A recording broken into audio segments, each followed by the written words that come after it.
রাজশাহীর চারঘাট উপজেলায় স্থানীয় সাংবাদিকদের সঙ্গে মত বিনিময় সভা ও ইফতার মাহফিল অনুষ্ঠিত হয়েছে। শনিবার ৭ মার্চ বিকেল ৩:৩০টায় উপজেলার শাহ মখদুম ইসলামী ট্রাস্ট অডিটোরিয়ামে এই অনুষ্ঠান আয়োজন করা হয়। বাংলাদেশ জামায়াত ইসলামী চারঘাট উপজেলা শাখা প্রচার ও মিডিয়া বিভাগের উদ্যোগে এই মত বিনিময় সভা ও ইফতার মাহফিল অনুষ্ঠিত হয়। অনুষ্ঠানে প্রধান অতিথি হিসেবে উপস্থিত ছিলেন বাংলাদেশ জামায়াত ইসলামী রাজশাহী জেলার সহকারী সেক্রেটারি অধ্যক্ষ নাজমুল হক। সভাপতিত্ব করেন বাংলাদেশ জামায়াত ইসলামীর চারঘাট উপজেলার আমির মাওলানা মাস্টার মোহাম্মদ আবুল কালাম আজাদ।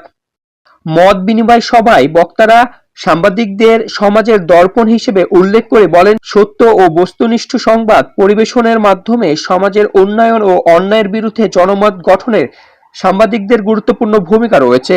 এ সময় স্থানীয় বিভিন্ন বিষয় এবং বিশেষ করে নির্বাচনের পরে এবং আগের বিষয়গুলো আলোচনা করা হয়। জাতীয়ভাবে নির্বাচনের ফলাফল দেখেছি রাত্রি 10টা পর্যন্ত বাংলাদেশ জামায়াত ইসলামী এবং বিএনপি সমান আসলে এগিয়ে চলছিল। অর্থাৎ 10টার পরে সেই নির্বাচনের ফলাফল প্রকাশ করা বন্ধ হয়ে গেল। 2 ঘন্টা পরে আমরা দেখলাম তিনবারে করা, ঘোষণা করা, কাটাকাটি করা, রেজাল্ট নিয়ে এসে একতরফাভাবে ধানের শীতকে বিজয়ী করা হচ্ছে, যেগুলি প্রশ্নবিদ্ধ সেই দিন থেকেই ছিল।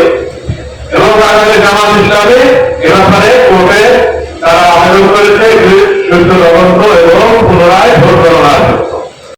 তারাই সেই জুলাই সনদকে আর পাঁচটা থেকে চাচ্ছে না, জুলাই সনদকে ভাঙতে চাচ্ছে না। এই জন্য আমরা আমাদের অধিকার প্রতিষ্ঠার জন্য, এদেশের মানুষের আকাঙ্ক্ষা প্রতিষ্ঠার জন্য জুলাই সনদ এটাকে যেমন এদেশ থেকে গ্রহণ করা হয়, দেশে অনুমোদন দেওয়া হয় এবং গণভোটে প্রায় 70% ভোট আইনের পক্ষে বলেছে, এটা অটোমেটিক হয়ে গেছে।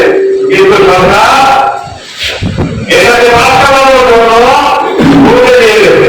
রুল জারি করতে করা মানে জুলাইয়ের শহীদের সাথে বিশ্বাসঘাতকতা করা, তাদেরকে সাথে প্রতারণা করা, তাদেরকে অপমানিত করা।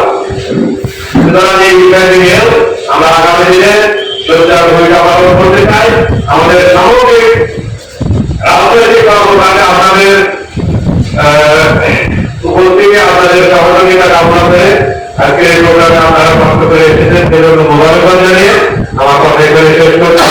আসসালামু আলাইকুম ওয়া রাহমাতুল্লাহি ওয়া বারাকাতুহু। অনুষ্ঠানে চারঘাট উপজেলার বিভিন্ন প্রিন্ট মিডিয়া, অনলাইন মিডিয়া সাংবাদিক সহ জামায়াত ইসলামীর নেতাকর্মীরা উপস্থিত ছিলেন। সবশেষে বিশেষ দোয়া ও সকলের সম্মানে ইফতার মাহফিল আয়োজন করা হয়।